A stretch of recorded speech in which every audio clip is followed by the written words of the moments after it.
قال المؤلف رحمه الله تعالى: باب استقبال القبلة. عن ابن عمر رضي الله عنهما أن رسول الله صلى الله عليه وسلم كان يسبح على ظهر راحلته حيث كان وجهه يومئ برأسه، وكان ابن عمر يفعله. وفي رواية كان يوتر على بعيره. ولمسلم غير أنه لا يصلي عليها المكتوبة. وللبخاري إلا الفرائض. باب استقبال القبلہ، نماز میں قبلے کی طرف رخ کرنا، یہ نماز کے فرائض میں سے ہے، اور قبلہ اگر سامنے ہو تو اس کی طرف رخ کرنا، اور سامنے نہ ہو تو اس کی سمت کی طرف رخ کرنا، یہ نماز کے فرائض میں سے ہے۔ وحیث ما کنتم فولوا وجوہکم شطرا، تم جہاں بھی ہو اپنے چہرے قبلے کی طرف کرو۔ یہ اللہ تعالیٰ کا حکم ہے جو کہ نماز کے فرائض میں شامل ہے۔ پہلے ہمارا قبلہ بیت المقدس تھا، پھر رسول اللہ صلی اللہ علیہ وسلم کی خواہش پر اللہ تعالیٰ کے امر سے اسے تبدیل کیا گیا، اور خانہ کعبہ بیت اللہ ہمارا قبلہ قرار دیا گیا۔ تقریباً 18 ماہ مسلمانوں نے بیت المقدس کی طرف منہ کر کے نماز پڑھی، پھر اللہ کا حکم آ گیا اور بیت اللہ ہمارا قبلہ قرار پایا۔ ابن عمر فرماتے ہیں اس حدیث کا موضوع یہ ہے کہ اگر سواری پر نماز پڑھنے کی نوبت ہو تو کیا قبلے کی اتباع ضروری ہے اور قبلہ رخ ہونا ضروری ہے؟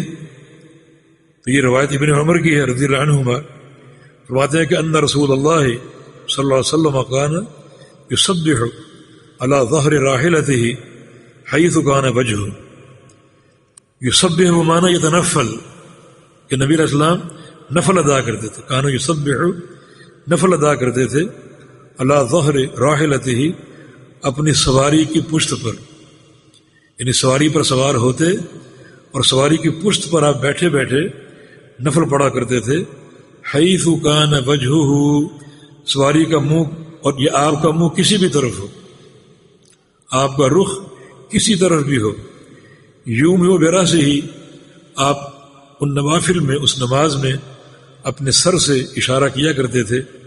وکان ابن عمر یفعلہ، اور عبداللہ بن عمر بھی ایسا کیا کرتے تھے، یعنی رسول اللہ صلی اللہ علیہ وسلم کی سنت پر عمل کیا کرتے تھے۔ نماز دو قسم کی ہے، فرائض اور نوافل۔ جو سواری آپ کے اختیار میں ہے، جیسے آپ گھوڑے پر سوار ہیں، گدھے پر سوار ہیں، یا اپنی کار پر، گاڑی پر سوار ہیں، اور آپ کا سفر جاری ہے، تو پھر آپ فرض نماز سواری پر ادا نہیں کر سکتے، اور نفل اگر پڑھنے ہوں وہ ادا کر سکتے۔ یہ نبی علیہ السلام کی سنت ہے۔ رسول اللہ علیہ وسلم جب کبھی سفر سے لوٹتے اور رات کو سفر آپ کا جاری ہوتا تو آپ صلی اللہ علیہ وسلم رات کا قیام جو ہے وہ اپنی اونٹنی یا اپنے گھوڑے یا گدھے پر ہی فرما لیا کرتے تھے۔ اس صورت میں استقبال قبلہ ضروری نہیں، یعنی قبلہ رخ ہونا ضروری نہیں، بلکہ جو آپ کی سمت ہے، جس شہر کی طرف یا علاقے کی طرف آپ جا رہے ہیں اسی طرف آپ کا رخ ہوگا، اور سواری آپ کو لے کر جا رہی ہے تو قبلہ رخ ہونا ضروری نہیں ہے۔ تو یہی حدیث میں آتا ہے کہ آپ سواری پر نفل ادا کرتے، اور جس طرف بھی سواری کا رخ ہوتا یا جس طرف بھی آپ کا چہرہ ہوتا آپ نفل ادا کر لیا کرتے تھے۔ دوسری سواری وہ ہے جو آپ کے اختیار میں نہیں، جیسے جہاز کا سفر ہے یا ٹرین کا سفر ہے، اب وہ آپ کے اختیار میں نہیں ہے۔ ان سواریوں میں اگر نماز کا وقت ہو جائے تو اس کی فقہ کو ہمیں پہچاننا چاہیے۔ اکثر لوگ نہیں پہچانتے، دیکھتے ہیں کہ 1 بج گیا، ظہر کا وقت ہو گیا، جہاز پہ سوار ہیں، سیٹ پر بیٹھے بیٹھے نماز شروع کر دیں گے۔ حالانکہ سفر میں آگے آپ پڑھیں گے نماز کا وقت پھیل جاتا ہے۔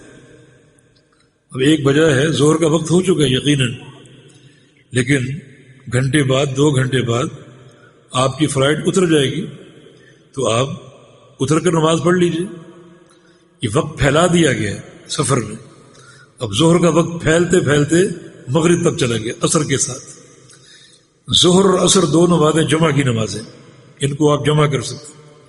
آپ سفر پہ ہیں، دونوں نمازیں جمع کر کے 1 بجے پڑھ لیں، 2 بجے پڑھ لیں، 3 بجے پڑھ لیں، 4 بجے پڑھ لیں، ان سورج کے غروب ہونے سے قبل۔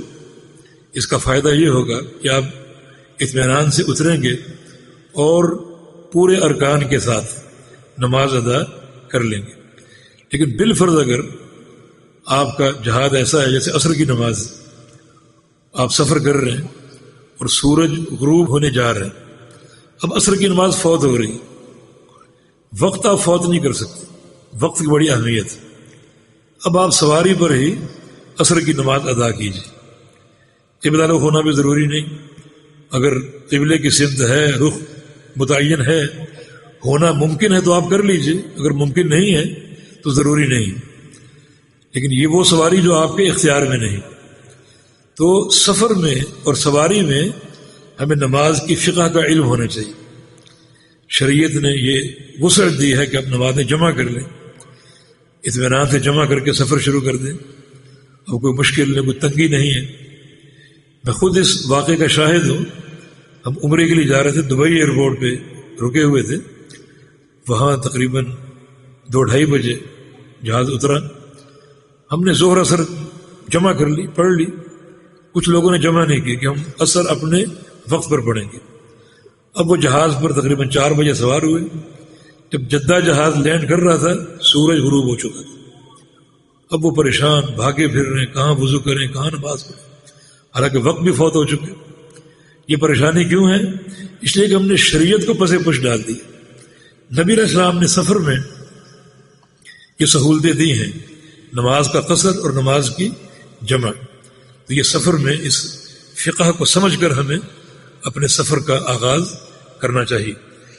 تو ابن عمر فرماتے ہیں کہ کان یسبح علی ظہر راحلتہ، کہ رسول اللہ صلی اللہ علیہ وسلم اپنی سواری کی پشت پر نفل پڑھ لیا کرتے تھے، حیث کان وجہہ، جس طرف بھی آپ کا چہرہ ہو، یوم براسہ ہی، آپ صلی اللہ علیہ وسلم سواری پر سوار ہو کر اپنے سر سے اشارہ کر کے رکوع سجدہ کیا کرتے تھے۔ رکوع کے لیے تھوڑا جھک گئے، سجدے کے لیے دوبارہ زیادہ جھک گئے، تو اس طرح سر کو جھکا کر آپ رکوع سجود کیا کرتے تھے۔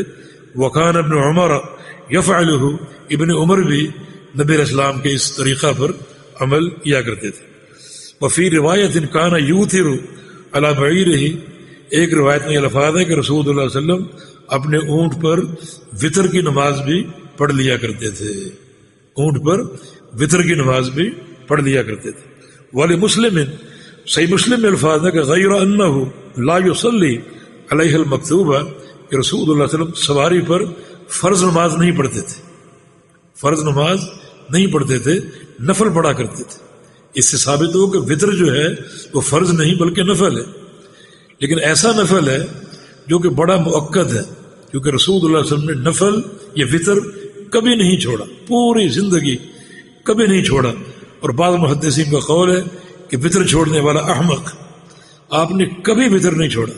ایک موقع پر سفر میں آپ قیام اللیل نہ کر سکے، وتر نہ پڑھ سکے، تو جب سورج طلوع ہوا اگلے دن تو آپ صلی اللہ علیہ وسلم نے 12 رکعت پڑھی تھی، یعنی 1 رکعت بڑھا کر، کیونکہ رسول اللہ علیہ وسلم 11 رکعت جو ہے وہ وتر پڑھا کرتے تھے یا قیام اللیل کیا کرتے تھے، یعنی 8 آپ کے نفل ہوتے تھے، 3 وتر ہوتے تھے، تو آپ نے 12 رکعت پڑھی، 1 رکعت کا اضافہ کر کے۔ اس میں فقہ یہ ہے کہ جو شخص وتر پڑھتا ہے، مثلا آپ 1 پڑھتے ہیں، 3 پڑھتے ہیں، وتر اگر آپ کا رہ جائے بالفرض تو سورج کے طلوع ہونے کے بعد اس پر 1 رکعت اضافہ کر کے آپ ادا کر لیجیے۔ یعنی وتر اتنا مؤکد ہے کہ پڑھنا ہے، اور اگر نہیں پڑھ سکے تو سورج طلوع ہونے کے بعد اپنی نماز کو جفت کر کے ادا کر لیں، 1 کی جگہ 2 پڑھ لیں اور 3 کی جگہ 4 پڑھ لیں۔ تو یہ جو ترتیب آپ دیکھیں، یعنی آپ سواری پر اونٹ پر وتر پڑھ لیا کرتے تھے، اور آگے روایت میں کیا الفاظ ہیں، آپ فرض نہیں پڑھا کرتے تھے۔ معنی وتر کی نماز فرض نہیں ہے نفل، لیکن موقت بہت ہے، اللہ کے پیغمبر صلی اللہ علیہ وسلم کی تاکید بہت ہے، اور یہ پڑھنی چاہیے۔ بدل بخاری یہ الا الفرائض، اور صحیح بخاری کے الفاظ ہیں کہ آپ وتر پڑھ لیا کرتے تھے، لیکن فرض اپنی سواری پر ادا نہیں کیا کرتے تھے۔ جو سواری آپ کے اختیار میں ہے اسے آپ روکیں، اور روک کر اطمینان سے اپنی نمازیں ادا کریں. جی.